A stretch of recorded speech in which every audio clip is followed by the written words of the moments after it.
Hi, everyone, and welcome to the World Divination Association Christmas event in the members group. So it's me and Garth this evening having a chat about bones and runes and everything kind of woo related with regards to that. What do you think, Garth? Starting us off, if everyone writes your name, didn't comment, and write if your Facebook user write your name with it because we can't always see who you are. Hi, Maria, Tony, Yasmin. What do you think, Garth, is the difference between runes and bones in comparison to like tarot and other divination systems? I think runes have their own energy that's kind of the same for everyone, whereas bones are individual because they're from an individual animal, and the meanings you assign to them are the ones you decide. So the bones are a much more individualized experience. I think they're one that you mediate through yourself rather than the runes coming through you of themselves. The runes are their own thing. Yeah, I agree with you on that because I think like in particular like runes, like you said, they've got their own energy. And when I'm like looking at the runes, I look like we have all the energies of the runes within us. We all face those kind of things within our lives. So, and I know it's similar with like tarot and Lenormand and stuff. You've got things that you experience, but with runes in particular, I can look at it, I can feel the rune, the emotions of the runes to be able to read them and kind of guide me around that.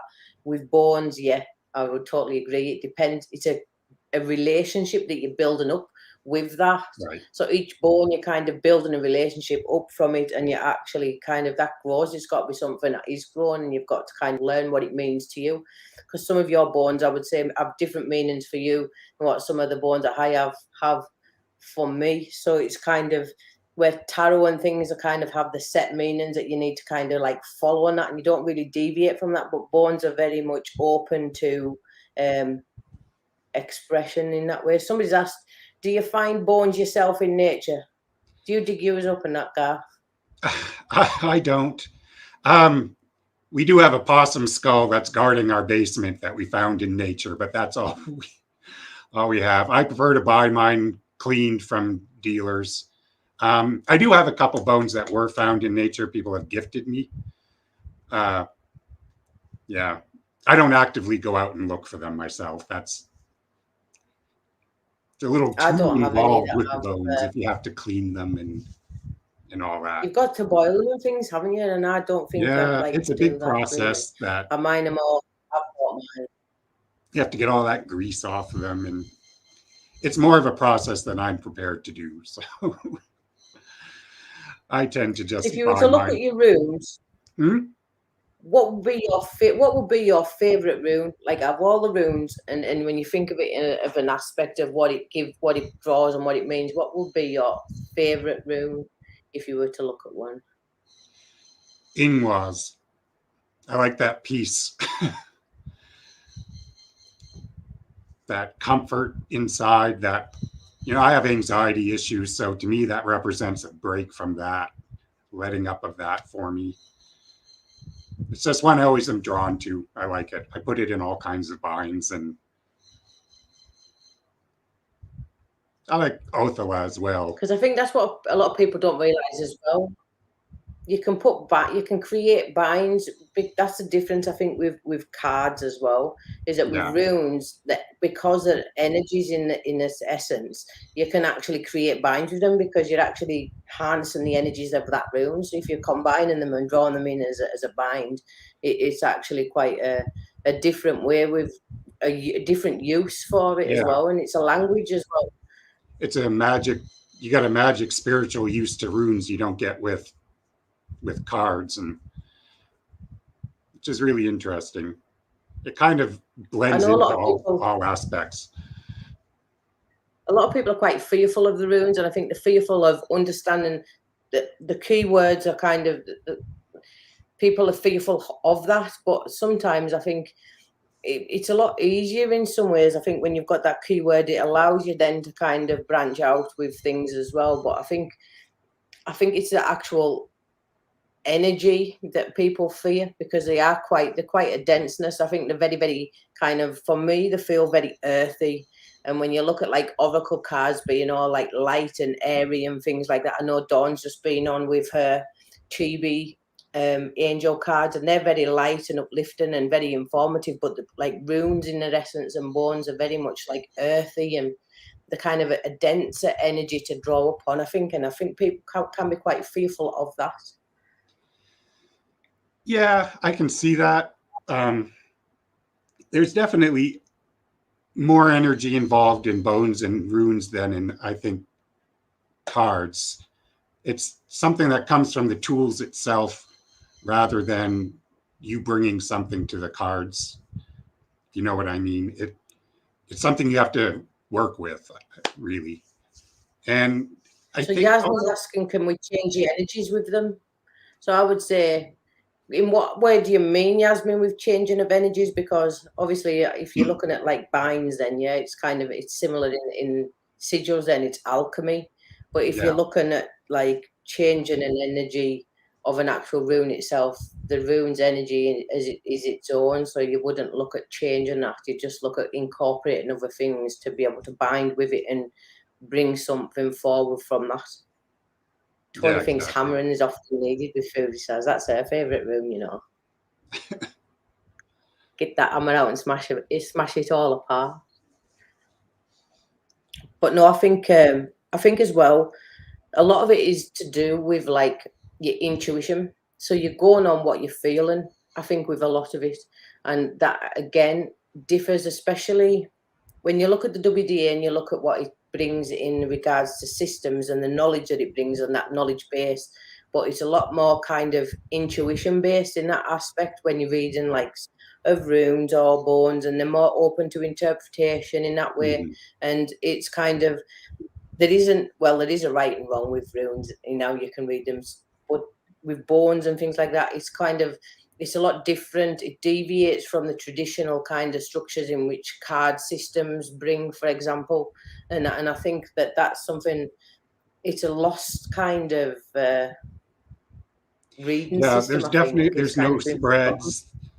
There's no spreads. There's no structure to work with other than what you can bring to it. I mean, like the runes, the keywords that come with runes are so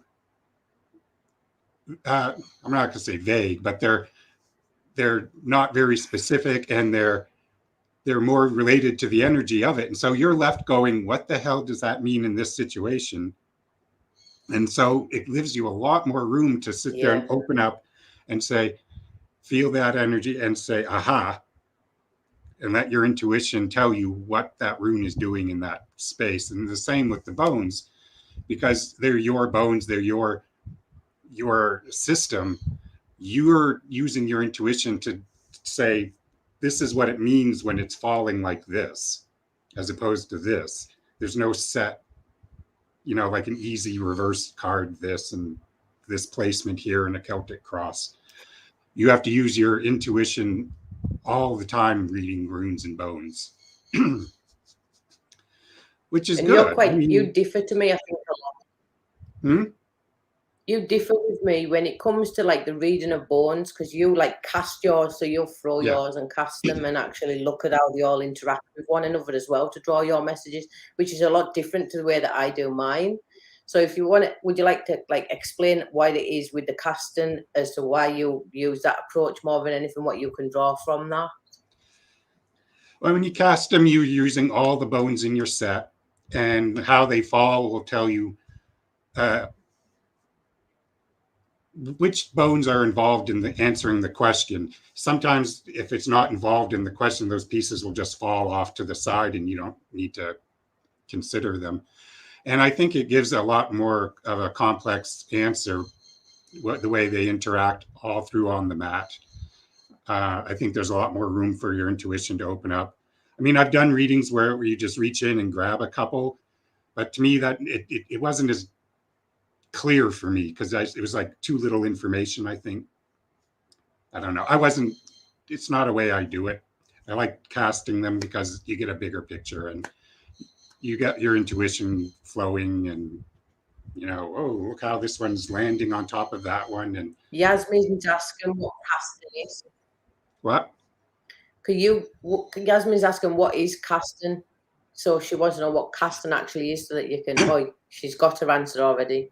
Oh. See, when I actually draw messages from bones, I'll actually just hold my bones, and I'll literally channel the messages that's coming from that particular animal. So what I tend to do is I will hold each bone, and I'll ask, I'll ask for my face to be stroked. If this is the bone that's going to be speaking to me, is this the one that I should be channeling? And I'll actually ask each one of my bones, is this the one that it's one to give me the messages? And then I'll sit and I'll hold it. And some of them actually make me really, really dizzy when I hold them. It's like my head, it literally makes my head spin. It's the strength in the energy from them. And others, it's just like a slight tingling feeling. But again, when I started learning the runes, I would pick up a rune every day and I'd carry it with me, and I'd see how that related to my day. And that was how I kind of got that more of an understanding of what runes felt like and what they were. And I kind of did the same with the bones. I kind of carry them and see what they bring, and bring with them. See, that's another neat thing about these systems, is that you have a lot of, this camera goes the opposite of where I want to point. You have a lot more talent in that kind of energy reading and channeling than I do, and that's a real strength for you. And you can take the runes and bones and incorporate your strengths in how you read and interpret them. And whereas I'm not as strong with that, so for me, casting and reading the patterns is more my strength, and it gives me a better answer. But both ways are equally valid in these systems, and it's not something you can teach, really. I think I know Tony doesn't like it. Doesn't like bones. Tony doesn't like holding the bones, because when Tony touches them, it makes her skin crawl. She says she can feel this crawling sensation. It's like, I don't want to touch them. Whereas I'm like, I need to hold that bone. And then when I'm holding it, and I'll just, I'll kind of bring things out. So, for example, last week, what was it? Maybe the week before, I had this beautiful. I've got it here actually. I'm going to show it, because this is one of my favourite ones. Oh, you got a nice set recently. I did. I got this beautiful, and it's even got the tags on it. It's beautiful little fox's rib, and I wasn't sure, because obviously I hadn't assigned meanings to the bones, so I hadn't assigned what they were all for. So it was just me kind of getting in the process of getting to know them and getting to know what they felt like and what they were going to bring with me. So when I carried this bone with me all day. And it turned out that day was one where there was a lot of kind of flexibility need, and there was a lot of need for adapting within the day and stuff like that. There was changes occurring, like, things was needing to be, plans were shifting and things. And I thought that's actually quite symbolic of a rib when you think about the actual flexibility, when you think of bones that the ribs have, the rib cage moves in and out when you're breathing. So it's got that kind of, expansiveness. And that was, to me, was really quite symbolic of what was occurring in my day, carrying that about. So that was how I got my meaning for that moon, that bone for me for that day. Someone's saying it's creepy holding her animal remains. No. But people keep people's ashes on a mantelpiece and things like that, don't they? You've got photos of your family and stuff, and I understand it's slightly different, that it's an actual, this was something that was. But when you think of it in the aspect of, like, that they're all kind of, I connect with them all, speak to them all, I thank them all for the presence, for them being here. When you look at it in the lines of mediumship, it's something that's actually, it's not really creepy. It just feels really natural. It's natural you connect to spirits that's passed over people. You connect to spirits that's, the different divine realms and stuff, and the ascended masters. You connect to spirits, elementals. You connect to lots of different things.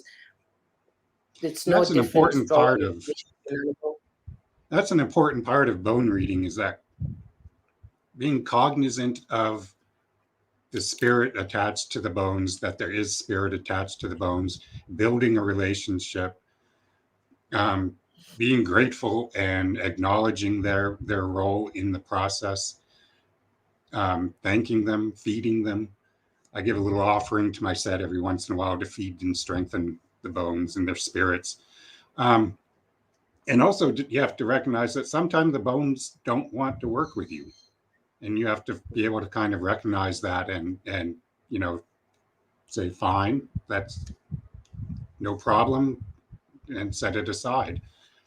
Whereas, the cards won't say, no, I'm not working with you. They'll just be a little bit more bitchier in the messages that they bring Yeah, forth. That's the only difference, I think, with regards to like cards. It's like if you've got a really bitchy deck and it's like, it's kind of in that sense, you're like, I don't really like that one and I'll steer clear of it because of that reason. But other ones that give you really nice messages or they bring really strong ones, and you use different decks for different things. Or I know I do. I use a deck that I'm drawn to in the same way that I would be drawn to a bone. But again, I think that's different in that I actually am channeling when I'm using my cards yeah. anyway. Somebody's asking what you give them, Garth, as offerings, and how do you know that they don't want to work with you? That's a good point, that.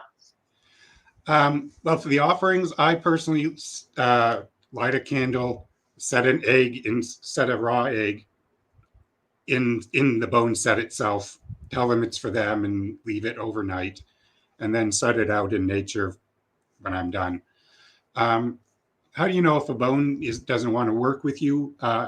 If it never shows up in the reads, if it's constantly going off to the side and never giving any meaning. Sometimes you'll just get a feeling that it doesn't want to.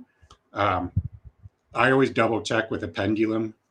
I hold it over and say, do you want to work with this set? Is this something you want to do? And I'll go with what that says. But there's lots of ways you can tell. But mostly it's not working, or it's purposely avoiding being part of the readings.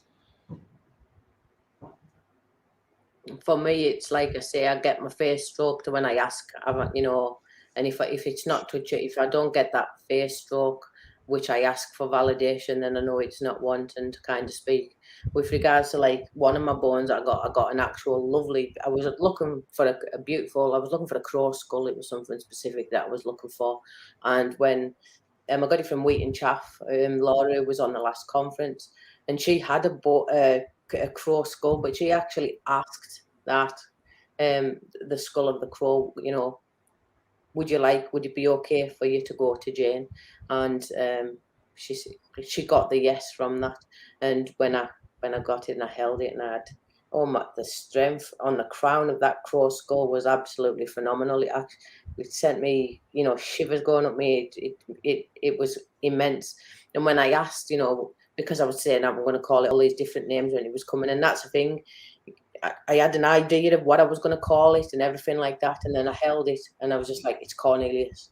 This name just popped in my head and I was like, that is the name of that crow, Cornelius the crow. And it was quite a strong name, and it goes very well with the strong kind of things as well. But I think that's how, as well, I think the messages that you kind of get from like bones and runes are very, very different in relation to the messages that you'll get from like cards. I think that a different type of message altogether. They are fundamentally different in what they bring towards you. Would you agree with that? Yeah, it's harder to get, the day-to-day specifics from a rune or a bone. They're more spiritual oriented, I think. I mean, you can, but it's not the primary language they're speaking, I think. Somebody's asking, do you think the spirit of the animal is in the bones? I think the spirit of the animal is always kind of around. I think they are harnessed within that. It's, Yeah, I would, I think I, it's I would, I, I would believe that. I think as long as the bone remains, the part of the spirit stays attached, not attached, but in touch with it or cognizant of it, and it's around. I think that works for humans too.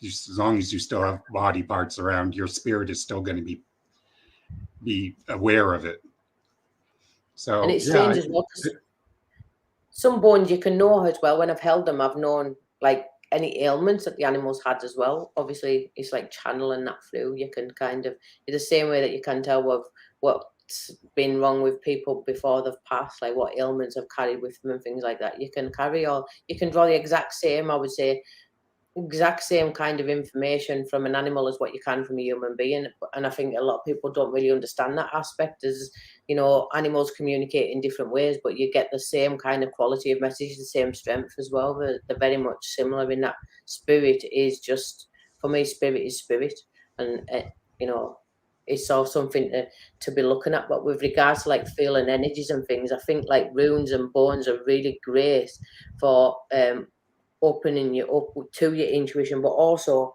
helping along with your psychic development. Because I know that you actually seen a lot of runes and stuff when you were doing like you going through your meditation, that weren't you? Yeah. When I did meditation, there'd often be, we'd go to a place to kind of start meditation, and mine would have a crow that would often have a rune in its beak, and it would come and push it into my head or push it into my chest. So, I mean, they're little messages of spirit. They have their own energy, their own work to do. Yeah, I was kind of surprised at how much runes came through during that process.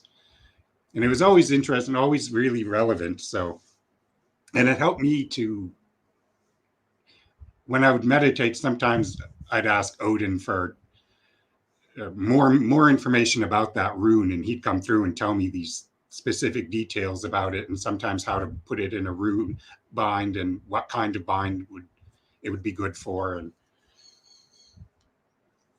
I think that's a difference as well with regards to like runes and tarot, is that you can actually I mean I mean obviously like temperance or like judgment card and things like that, you know, it's kind of like divine and the majors, you know. But with regards to like other tarot cards, I would look at it in the sense of, you don't really, if you're wanting something to be shown to you, it's very difficult to get a particular kind of answer from somebody. And I think with bones, with runes, you're getting that kind of particular answer that you're searching for. And if you're looking to kind of increase how you are growing in your psychic development, I would say like getting that feeling for runes, so understanding the energies of the runes and what they feel like and how they feel within you, and knowing that you've got them within you anyway, and then being able to feel that allows you then to kind of expand and open you up to being able to feel other things.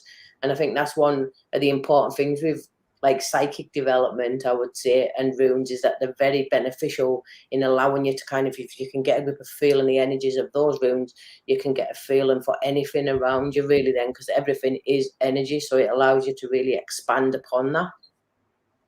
And the runes are really supposed to represent the whole universe. It's the whole universe in 24 symbols. So it has all the energy that goes to make up our reality right there. So it's,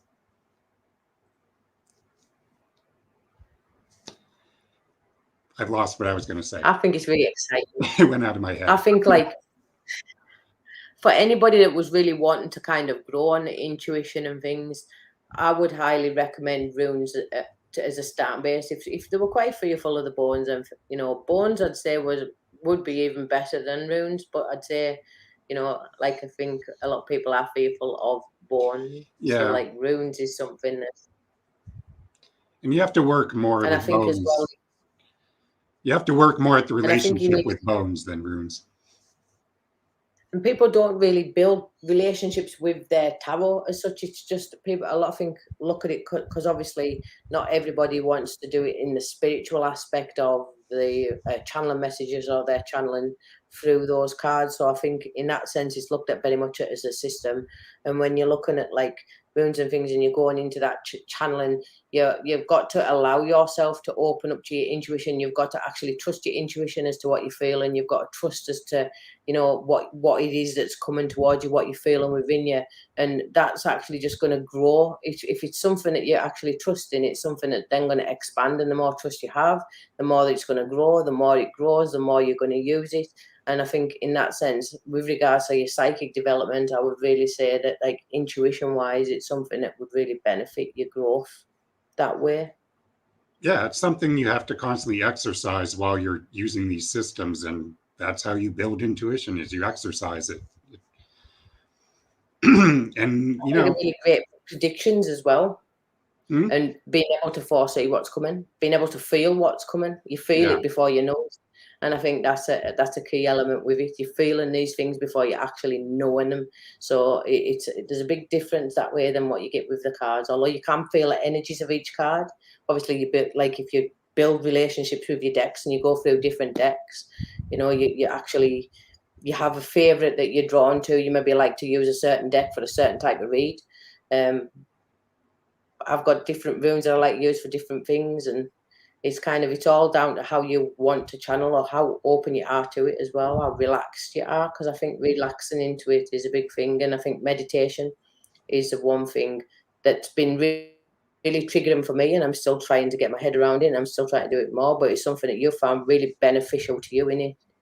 I did. I really, once I realized you didn't have to kind of stop all thinking, that really took off, and I really developed stronger ties with my ancestors and stronger ties with other spirits, and really learned to kind of feel and know that they were around when because of that strengthening and that daily contact with them, that daily going to see them.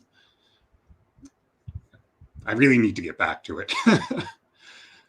I've let it go I for a need to little bit. start doing more. Yeah. I need to start doing a lot more of it. But I think you've got a bones course up on the WDA for people to buy, and there is the runes course, WDA runes course with Tony as well.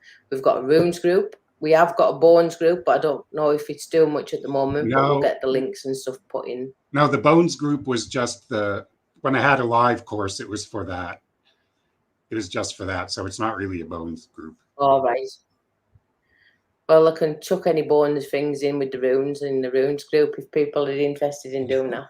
But if anybody's got any questions or anything, if you want to write them in, and if not, we'll head off and get you a cup of tea before your next one's on. I think I'm not sure who's up next. Maria's on, I think, in an hour's time, so I'm not sure who's on next. But if there's nothing more, I'll say good night, and you can have a great afternoon, Gar. You too, Jane. Bye, everybody. Bye. Oh.